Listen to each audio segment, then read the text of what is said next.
저는 지난 한 주간 동안 약간 힘든 시간을 보냈습니다. 그 대상포진이라고 하는 병이 있는데요. 그게 왔는데 좀 아프더라고요. 그래서 이런 느낌이 이렇게 송곳으로 온몸을 찌르는 느낌 같은 거, 그런 거 아마 알아보신, 이 병에 걸려보신 분들은 이해를 하실 것입니다. 한 주간 동안 심해서 치료를 받았는데 여러분들의 기도 덕분에 지금은 많이 나았습니다. 기도해 주셔서 감사합니다. 왜 아프면 이 부모님 생각이 나잖아요. 제가 아파서 오래간만에 어머님께 전화를 드렸어요. 통화 중에 어머니 제가 좀 이렇게 몸이 아파요. 기도해 주세요. 저희 어머님이 권사님이시거든요. 제가 오늘 목회 게시판에도 썼는데요. 제가 아프다니까 대뜸 어머님께서 하시는 말씀이 목사가 아프면 어떻게 하느냐고, 목사가 기도를 얼마 안 했으면 병에 걸리느냐고, 아픈 사람이 있으면 찾아가서 기도해 줘야 할 사람이 아프면 어떻게 하느냐고, 그렇게 대뜸 막 핀잔을 주시는 거예요. 그래서 약간 서운하더라고요. 이 자식이 아프다는데 위로를 해줘야지. 제가 뭐 아프고 싶어서 아픈 것도 아니고 잘 안 아프거든요. 되게 굉장히 건강한 편인데 이상하게 작년에 좀 아프고 올해도 이제 그랬는데, 목사라고 병이 안 나는 것은 아닙니다. 저보다 기도 많이 하시고 이 영역도 세신 목사님들도 보니까 뭐 감기도 걸리고 몸살도 나고 무슨 수술도 하고 그러더라고요. 사실 목회를 하다 보면 신실한 성도님들도 실패하고 어려움 겪는 것을 보게 됩니다. 그런데 기도도 많이 하시고 교회도 정성껏 섬기는 분들이 어려움을 당하게 되면 저부터도 마음이 졸여집니다. 왜냐하면 성도님들 가운데는 이렇게 생각하는 분들이 있어요. 기도 많이 한다면서 왜 저렇게 어려움을 겪지? 믿음 좋은데 왜 저렇게 시험을 만나지? 이렇게 생각하는 분들이 있기 때문입니다. 그런데 여러분, 예수님을 잘 믿어도 어려움을 당합니다. 기도 열심히 해도 넘어질 수 있습니다. 다만 어려움을 당할 때, 넘어졌을 때 이겨내는 방식이 다릅니다. 믿음으로 사는 사람은, 기도하는 사람은 넘어질 수 있지만 반드시 넘어진 자리에서 다시 일어난다는 것입니다. 기도는 장애물을 치워달라고 하는 것이 아니라 장애물을 넘을 수 있는 힘을 달라고 하는 것입니다. 주님은 우리가 구하면 반드시 우리에게 찾아오시고 함께 하시며 힘을 주시는 분입니다. 주님이 함께 하시면 넘지 못할 산이 없고 건너지 못할 강이 없는 줄로 믿습니다. 인간은 누구나 넘어지는데 중요한 것은 어떻게 하면 다시 일어나는가 하는 것입니다. 오늘 본문에는 38년 동안이나 일어나지 못하고 있는 병자가 나옵니다. 아마도 이 병자는 38년 동안 자신의 병을 고치기 위해서 무수한 노력을 했을 것입니다.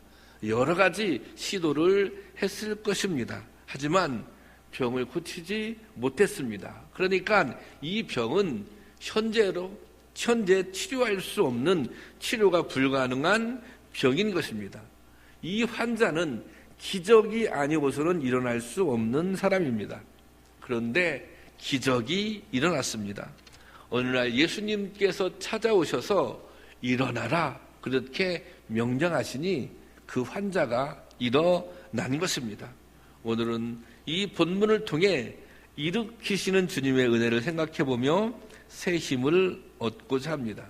첫 번째로 이 말씀을 통해서 은혜를 나누고 싶은 것은 넘어지는 것이, 우리가 때로는 넘어질 수 있는데 아픈 거 넘어지는 거거든요. 또 실패하는 거, 이거 넘어지는 거거든요. 굉장히 낙심거리가 생기는 거, 인생을 살다가 그거 넘어지는 것이거든요. 그런데 이 넘어지는 것이 우리 인생에서 재앙일 수도 있고, 또 반대로 그 넘어지는 것이 우리 삶에 있어서 은혜일 수도 있다는 것입니다. 넘어지기를 좋아하는 사람은 세상에 없습니다. 우리가 넘어지게 되면 재수가 없다거나 무언가 잘못해서 넘어졌다고 생각합니다. 넘어져서 감사합니다. 넘어져서 이것이 은혜입니다. 이렇게 말하는 사람은 거의 없습니다. 그런데 정말 넘어지는 것이 인생의 재앙이 찾아온 것일까요? 만약 우리가 넘어졌다면 왜 그러냐면 지금 넘어져 있지 않더라도 인생을 살다 보면 반드시 거의 넘어지는 경우가 한두 번은 있기 때문입니다. 우리가 넘어진 자리에서 잘 일어나려면 이 질문에 대한 대답부터 정리해야 합니다. 넘어지는 것이 재앙인가? 넘어지는 것이 오히려 은혜인가? 결론부터 말씀드리자면 넘어지는 것은 재앙이 아닙니다. 넘어지는 것은 때로, 아니 많은 순간 하나님께서 우리에게 주시는 은혜일 수 있습니다. 이 넘어짐에 대한, 실패에 대한 우리의 생각의 전환이 필요합니다. 본문의 배경이 되는 베데스다 연못은 예루살렘 성에 식수를 공급하기 위해 만들어진 작은 저수지입니다. 저기 그림이 나오잖아요. 이 이스라엘은 물이 귀한 지역이라 이렇게 깨끗한 식수를 공급받기가 쉽지 않습니다. 그러니까 이 우물가에는 사람들이 식수를 공급받기 위해서 항상 모여 있었습니다. 특히 질병에 걸린 사람들이 치료를 위해서 이 연못가에 아주 상주하며 살았습니다. 왜냐하면 이 연못에 물이 동할 때, 이 연못에 물이 처음 동할 때, 물이 채워질 때 가장 먼저 들어가게 되면 병이 낫는다는 것이 당시의 환자들 사이에 널리 알려진 사실이었기 때문입니다. 그러니까 이 연못 주변에는 오늘 본문 말씀처럼 수많은 환자들이 이 연못 주변에 모여 있는 것입니다. 그런데 연못 주변에 수많은 환자들이 있지만 이 환자들이 다 나음을 얻는 것은 아닙니다. 이 환자들이 다 기적을 체험하는 것은 아닙니다. 낫는 사람은 딱 한 사람, 기적을 체험하는 사람은 딱 한 사람. 그러니까 1등만 고침을 받을 수 있는 것입니다.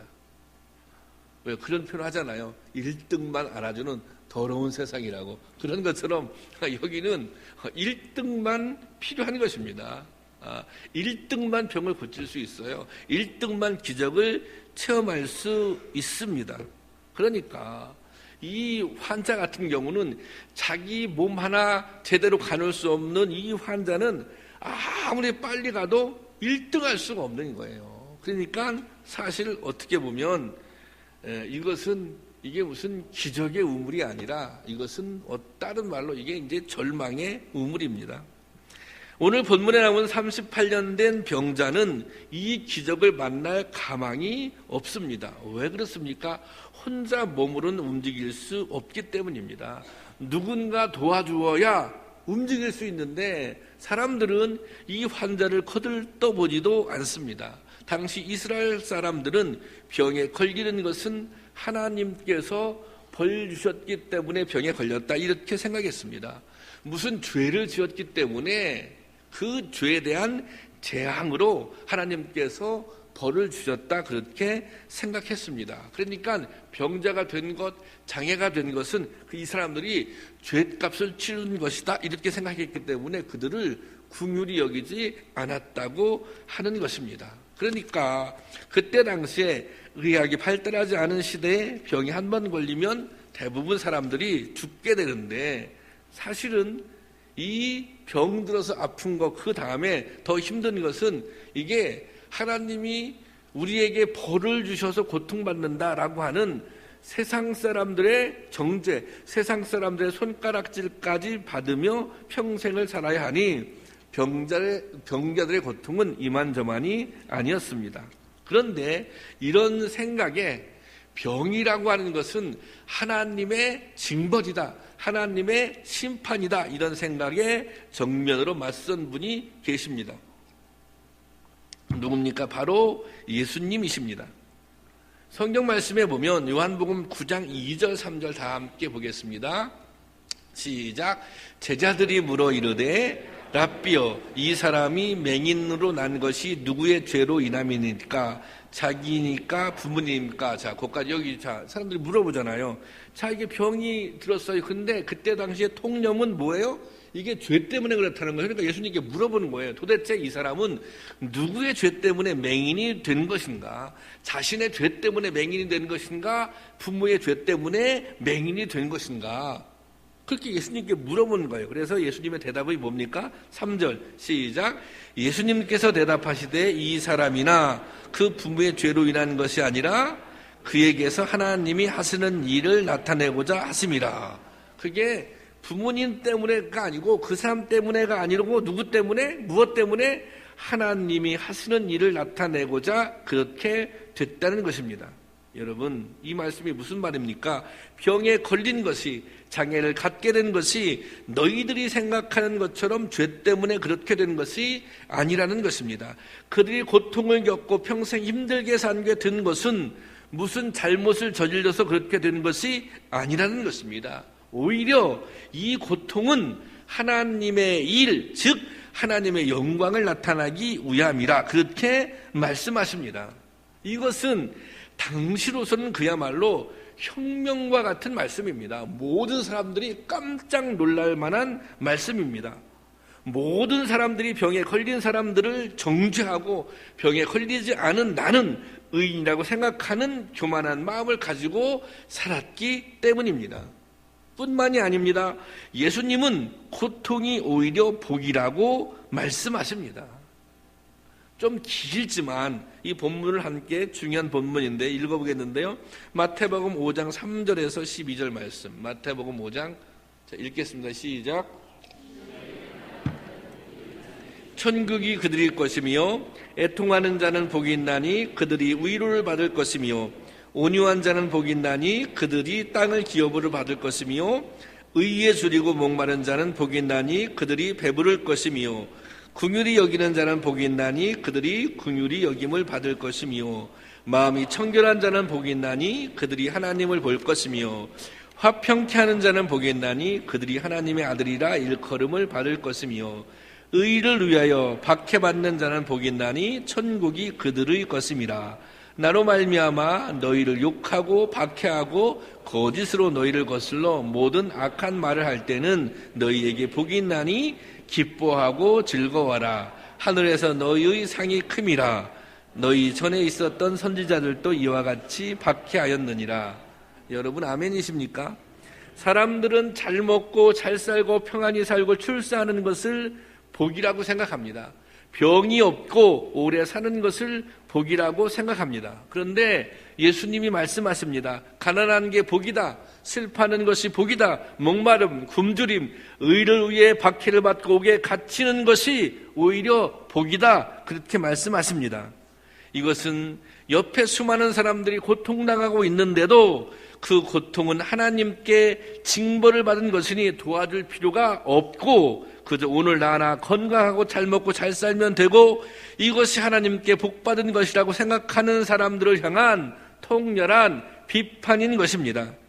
그리고 오늘 고통 속에 몸부림치면서도 숨죽여 고통을 참고 있는 이들에게는 강력한 위로의 선포인 것입니다. 여러분, 왜 가난하고 슬퍼하고 목마르고 굶주리는 것이 복입니까? 왜 박해받고 옥에 갇히는 것이 복입니까?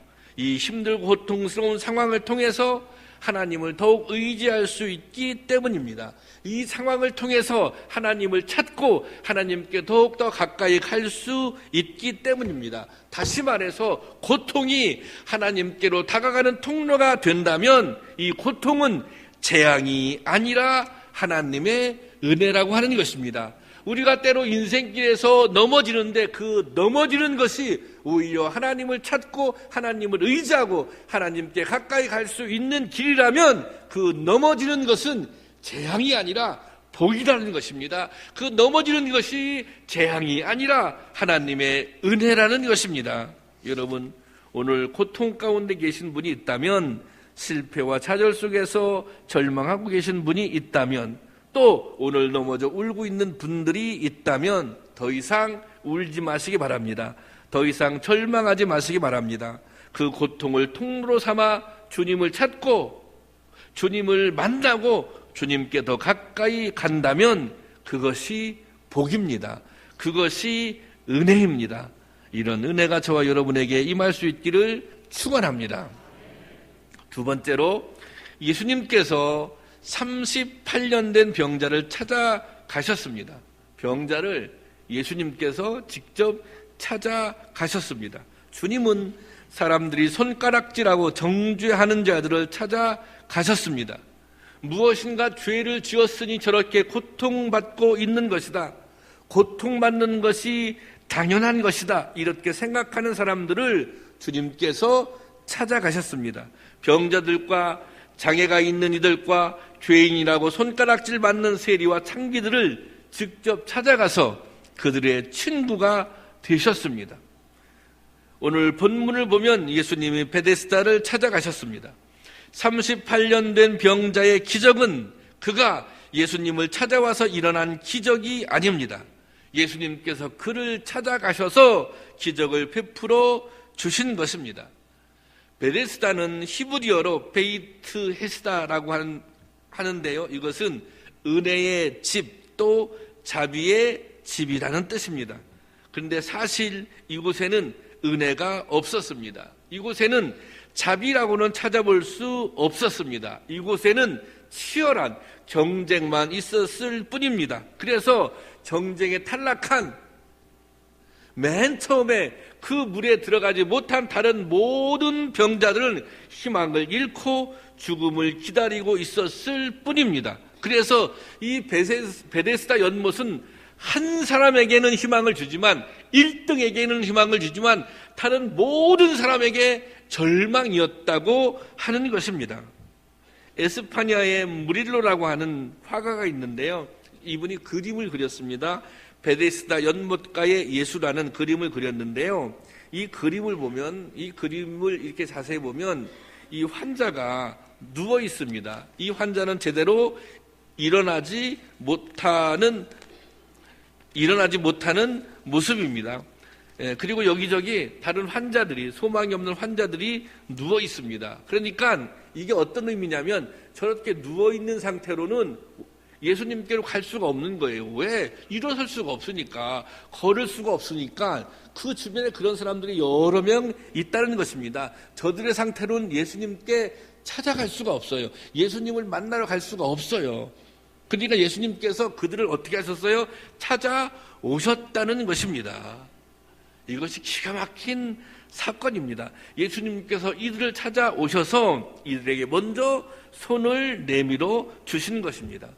예수님께서 찾아가심으로 이 베데스다는 진정한 베이트 하스다가 되었습니다. 그곳에 하나님의 자비가 임하게 된 것입니다. 그곳에 구원의 은혜가 임하게 된 것입니다. 여러분, 마찬가지입니다. 예수님이 오심으로 이 땅에 자비가 임했습니다. 예수님이 오심으로 이 땅에 긍휼이 임했습니다. 구원의 은혜가 임한 것입니다. 죽을 수밖에 없는 인생들이 새 생명을 얻게 되었고, 절망에 빠졌던 인생들이 일어나 뛰며 하나님께로 나가게 된 것입니다. 주님은 베데스다 연못가를 찾아가셨던 것처럼 오늘 우리도 찾아오십니다. 그리고 내가 낫고자 하느냐 이렇게 물으셨던 것처럼 오늘 우리에게도 구원받지 않겠느냐, 새 생명을 얻지 않겠느냐, 내가 병들었다면 낫고자 하지 않겠느냐, 이렇게 오늘 또 주님은 우리를 부르십니다. 2000년 전에 베데스다 연못가에서 38년 된 안진뱅이를 향해서 네가 낫고자 하느냐 이렇게 물으셨던 주님이 오늘 우리에게 동일하게 묻고 계신다는 것입니다. 요한계시록 3장 20절 말씀에 보면 한번 같이 봉독하겠습니다. 문 밖에서 두드리노니 누구든지 내 음성을 듣고 문을 열면 내가 그에게로 들어가 그와 더불어 먹고 그는 나와 더불어 먹으리라. 여러분 아멘이십니까? 보십시오. 볼지어다 내가 문 밖에 서서 두드리노니, 예수님이 문 밖에서 두드리고 계십니다. 주님이 우리를 먼저 찾아오셨습니다. 주님께서는 지금도 우리의 마음의 문을 두드리고 계십니다. 이 주님을 믿음으로 영접하고 나의 구원자, 나의 주님이라고 고백하면 주님이 그 순간부터 우리 안에 거하기 시작합니다. 나와 더불어 먹고 나와 더불어 일하기 시작합니다. 주님이 나의 능력이 되어 주십니다. 그 권능의 손으로 나를 붙잡아 주시고 그 권능의 팔로 나를 안아주십니다. 여러분, 우리는 모두 죄인이었습니다. 죽음이 선고된 사람이었습니다. 이런 우리에게 주님이 찾아오셨습니다. 나의 힘, 나의 능력, 나의 권세가 되어 주시기 위해 영생의 은혜를 누리게 하기 위해 주님은 우리를 부르시고 찾아오셨습니다. 이런 주님을 믿고 의지하시기 바랍니다. 이 주님을 내 삶의 주인으로 인정하시기 바랍니다. 여러분, 주님이 함께 하시면 능치 못할 일이 없습니다. 주님의 부르심에 응답하고 주님이 내민 손을 붙잡고 일어설 수 있는 저와 여러분이 될 수 있기를 주님의 이름으로 축원합니다. 마지막으로 세 번째로, 주님은 이 38년 된 환자를 찾아오시고 이 38년 된 환자를 향해서 일어나라고 말씀하십니다. 일어나라. 이제는 일어나라. 이 천국을 뒤흔드는 기도라고 하는 유명한 책이 있습니다. 2000년대 초반에 출판된 책인데요. 아주 작은 책이지만 엄청난 베스트셀러가 되었습니다. 이 책을 쓴 분이 론 멜 목사님인데요. 이분은 미국 오리건주에서 목회를 하고 계신 분입니다. 그런데 이 론 멜 목사님은 백혈병 환자였습니다. 힘든 투병 생활을 기도로 이겨내고 완치가 되었는데 그 힘든 생활에서 나온 이제 간증들이 많이 있습니다. 그 일화 중에 이런 이야기가 있습니다. 하루는 그 목사님의 아이 중 하나가 학교에서 큰 상처를 받고 돌아와서는 밥도 먹지 못하고 잠도 이루지 못하고 매일 침대에 누워 있는 것입니다. 그 상처가 얼마나 컸던지 밥도 먹지 않고 일어나지도 않고 학교도 가지 않고 그러는 것입니다. 어떻게든 이 아이를 일어나게 해야겠는데 어떻게 할까 고민하는 목사님은 밤중에 슬며시 아이의 침대로 가서는 침대에 같이 누웠습니다. 그리고 그날 밤 아이의 침대에서 함께 같이 있어 주었습니다. 아이가 한숨을 쉬면 같이 한숨을 쉬고 아이가 뒤척이면 같이 뒤척이며 그렇게 아침을 맞았습니다. 아이는 아침에 한참 아빠를 바라보며 무언가 생각하더니 뻘떡 자리에 일어나서 학교에 가는 것이었습니다. 왜 그랬습니까? 이 아이는 아빠가 자기의 마음을 이해해 준다고, 또 아빠가 자기를 알아준다고, 사랑한다고 생각하니, 아빠가 함께 해준다고 생각하니 힘이 되었던 것입니다. 여러분, 이 아빠의 마음이 주님의 마음입니다.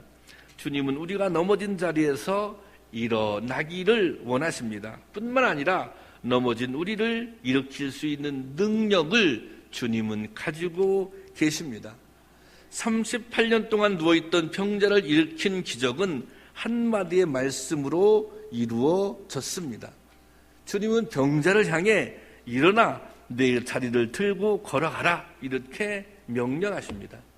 이 명령이 이 38년 된 환자를 일어서게 한 것입니다. 주님의 명령에 따라 다리에 힘을 주고 일어섰을 때 그는 걷게 된 것입니다.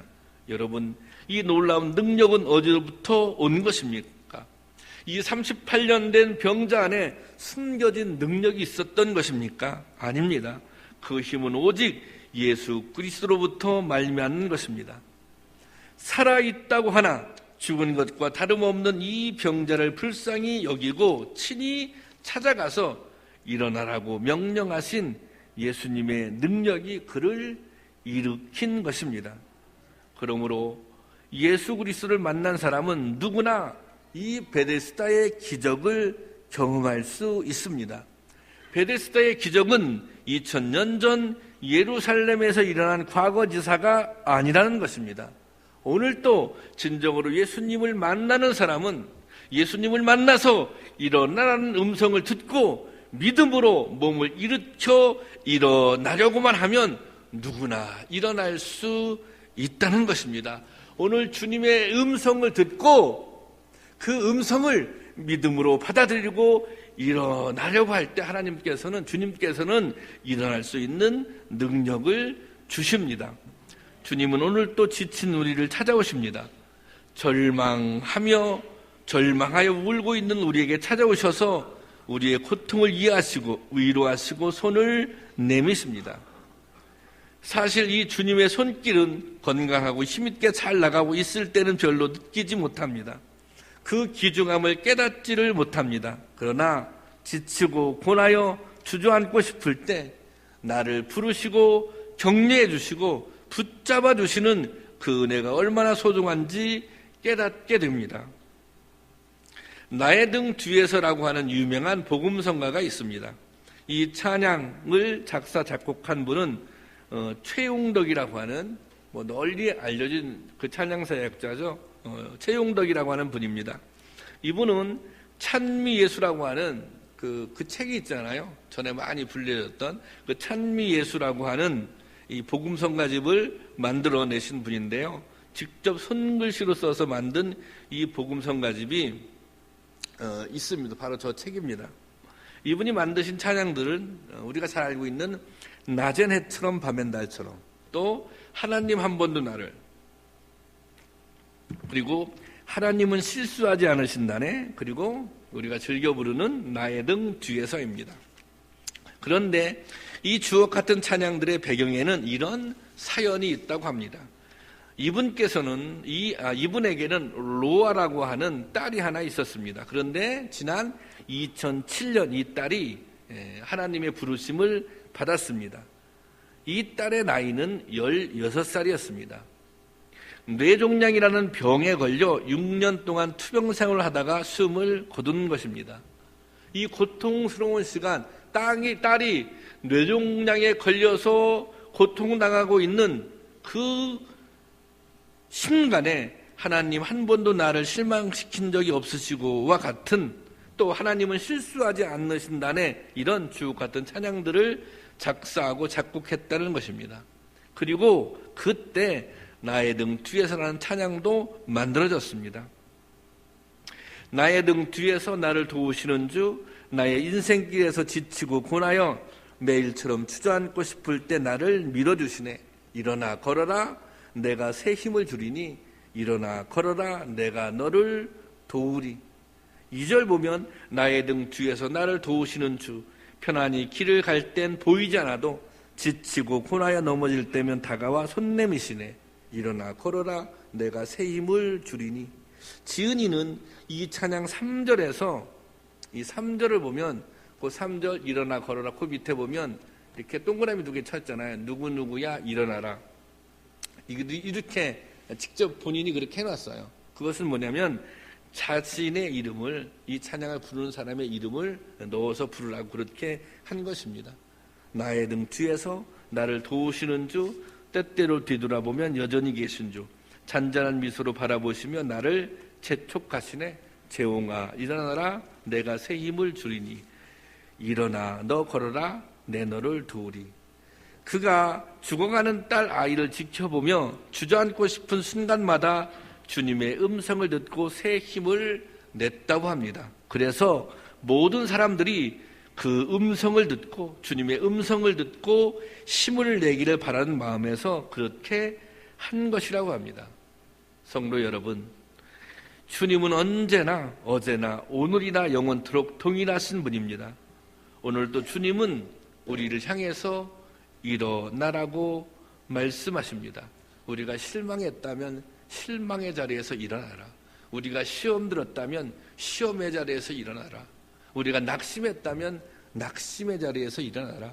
우리가 병들어 있다면 그 자리에서 일어나라. 그렇게 말씀하십니다. 믿음으로 이 음성을 따를 때 새 힘을 얻게 될 것입니다.